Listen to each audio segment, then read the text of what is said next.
بسم اللہ الرحمن الرحیم۔ السلام علیکم ڈیئر پارٹیسپینٹس۔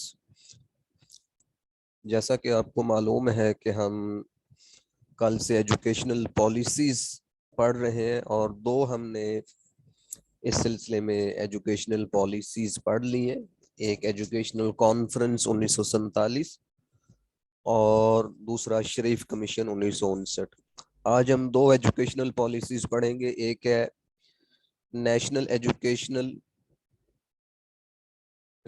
ایجوکیشن پالیسی 1970 جس کو نور خان پالیسی بھی کہتے ہیں، اور دوسری ہم پڑھیں گے نیشنل ایجوکیشن پالیسی 1972۔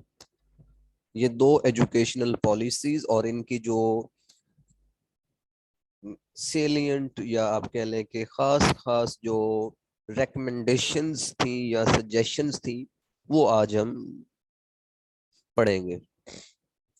تو سب سے پہلے ہم یہ دیکھتے ہیں کہ نیشنل ایجوکیشن پالیسی 1970 اور اس کی ریکمنڈیشن۔ یہ ایجوکیشنل پالیسی جو تھی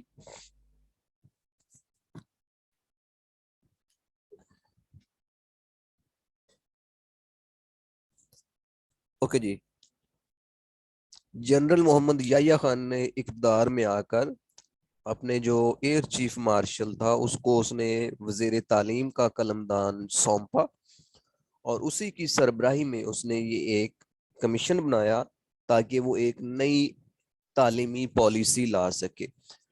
جس طرح پیچھے ابھی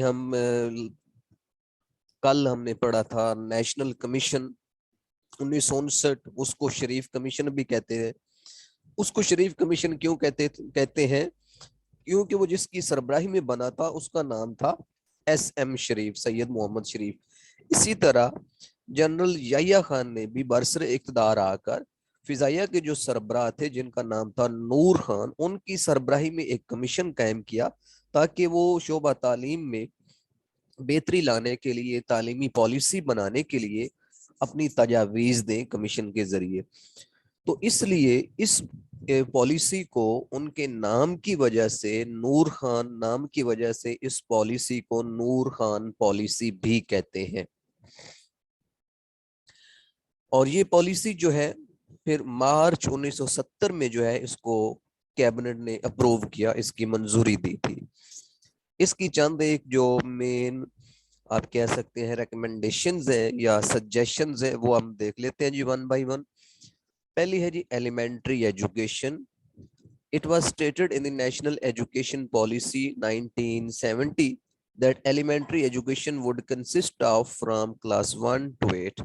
یعنی کہ ایلیمنٹری اس پالیسی میں یہ تجویز دی گئی کہ جو ایلیمنٹری ایجوکیشن ہے، ابتدائی تعلیم جو ہے وہ پہلی جماعت سے لے کر 8ویں جماعت تک ہوگی، اور یہ 1980 تک اس کو لازمی کر دیا جائے گا۔ Education would be made free till the fifth grade of elementary education، اور 5ویں جماعت تک جو تعلیم ہوگی وہ فری آف کاسٹ ہوگی۔ دوبارہ اس کو دیکھ لیتے ہیں کہ اس ایجوکیشن پالیسی میں یہ سجیشن دی گئی، یہ ریکمنڈیشن دی گئی، تجویز دی گئی یا سفارش کی گئی کہ جو ایلیمنٹری ایجوکیشن ہے اس کا دورانیہ پہلی جماعت سے لے کر 8ویں جماعت تک کا ہوگا، اور یہ 1980 تک لازمی کر دی جائے گی، اور 5ویں جماعت تک جو تعلیم ہے وہ فری آف کاسٹ ہوگی، یعنی کہ مفت تعلیم ہوگی۔ The factories owner would be directed to arrange the basic education of their employees. جو کارخانوں اور ملوں کے مالکان ہیں ان کو بھی یہ ہدایات کی جائیں گی کہ وہ بھی اپنے جو ملازمین ہیں، ان کے جو مزدور ہیں، ورکرز ہیں، ان کے لیے بھی بنیادی تعلیم کا وہ بندوبست کریں۔ Education corpus. It was proposed in the policy to constitute an education corps patterned with سپاہی دانش۔ یعنی کہ اس پالیسی میں یہ ڈیسائیڈ کیا گیا کہ ایران کی طرز پر، جو ایک ایران کے سپاہی دانش کی طرز پر، ایران کے